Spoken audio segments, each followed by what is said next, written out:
To truly understand why I am the woman I am today, you have to start at the beginning.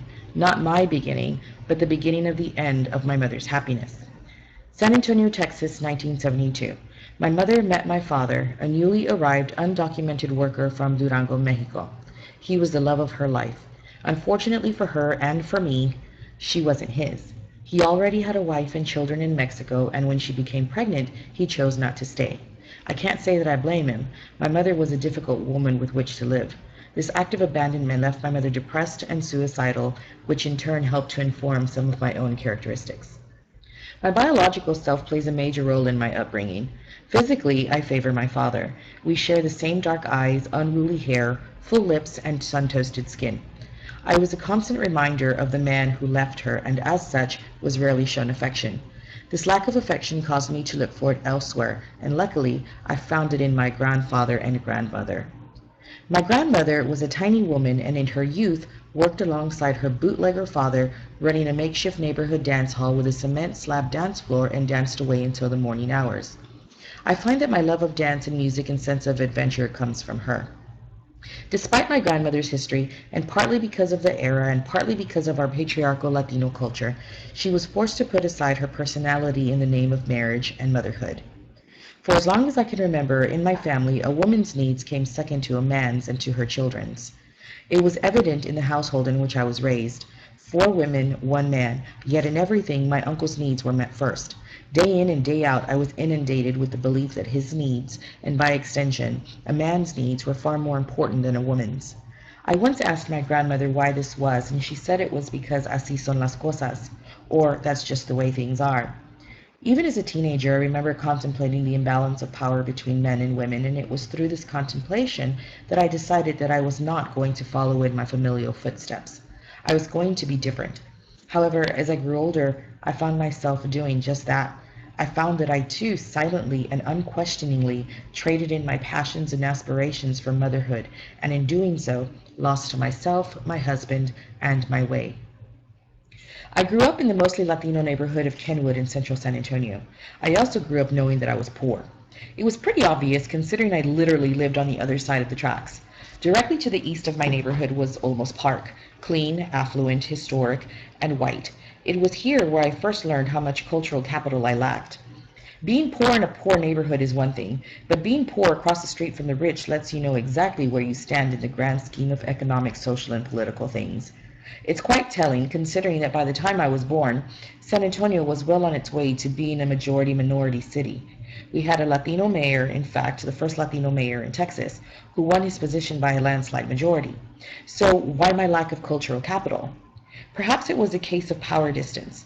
Considering the concept of being a majority-minority city was in its infancy, maybe my community and my family were not prepared to deal with the inequalities that we had for so long grown accustomed, and therefore could not teach its youth how to break free from the internalized oppression that we perpetuated. My earliest memory of being involved in anything political was as a child of 8. I remember my mother and I going to our local community center and waiting around to board the buses that would drive us to the Capitol and back. It is the only memory I have of my mother doing anything political, and looking back on it, I think this is because my mother never felt as if she had a voice, and perhaps this was one way in which she could feel that she mattered, that she was making a difference. As an adult, I have inherited her sense of feeling devalued, and is an issue with which I struggle daily. Thankfully, this early brush with politics left a mark on my psyche, and not surprisingly, all I wished was to turn 18 so that I could vote. While my friends were thinking about drinking and partying, the only party I was concerned with was the Democratic Party. As a freshman in college, I eagerly joined the campus chapter of the Young Democrats, and incidentally, it marked my first experience with cultural bias. It was there in which I was first labeled a coconut, brown on the outside, white on the inside. I tried to join MECHA, or the Movimiento Estudiantil Chicano de Aztlán, a student organization that promotes education, culture, and history for Latinos with the belief that these things will bring Latinos liberation and self-determination. Sounds progressive, right? The MECHA group on my campus did not believe that Latinos should associate with white people, and because I did, I was not Chicana enough to be part of their group. Here I was, a perfectly good, educated Latina, and who was I associating with? White people. Looking back on it, I can see why they treated me the way they did. I was a first-generation college student, but was not a first or even second-generation Mexican American. I was the other type of Latina, the one who grew up speaking English and watching American television and listening to American music. I was the bicultural one, the one who could go back and forth between cultures. Unfortunately, what I saw as an advantage, they saw as destructive. In their minds, a Latino could not truly be self-determined and liberated if they associated with the oppressors. White people were the unknown. They were the hegemonists. But in taking this perspective, the Mecha students bought into a constructed consciousness in which they isolated themselves, and instead of looking to join like-minded people, people who were concerned with education and liberation for all, chose to segregate themselves and further feed what became a self-fulfilling prophecy, that of Latinos versus whites. Ironically, it was the white people that saw past my skin color, saw past my name, and accepted me. My earliest memory is the death of my only grandfather. At the age of 4, Abuelito was my world. He showered me with love like no other. With his guidance, I was learning how to love and be loved, and that I was valued. With the brutal loss of such free and unconstrained tenderness, I met abandonment for a second time. His loss is one that I still feel, as I sometimes think what my life would have been like had I had a consistent male role model. Would I not fear men? Would I know how I deserve to be treated? Would he have taught me how to interact with men in all situations and therefore taught me how to successfully navigate the business world? In 1982, I met the woman who would give me the gift of education. Mrs. Idell Abramson was a 60-something-year-old retired teacher. She was Jewish, conventionally beautiful, affluent, and one of the several women for whom my mother worked cleaning their homes. She flitted around her beautiful home with her beautiful clothes and her beautiful grammar. My mother would take me with her to work, and before I even had a chance to say good morning, Mrs. Abramson would whisk me away to her den, sit me down, give me a book, and when she returned from running her errands, asked me my thoughts over what I had read. As an 8-year-old Latina, having this white woman take a genuine interest in my education meant I was special, and every time I left that house on Spanish Oaks, I felt smart, empowered, and with the understanding that I mattered.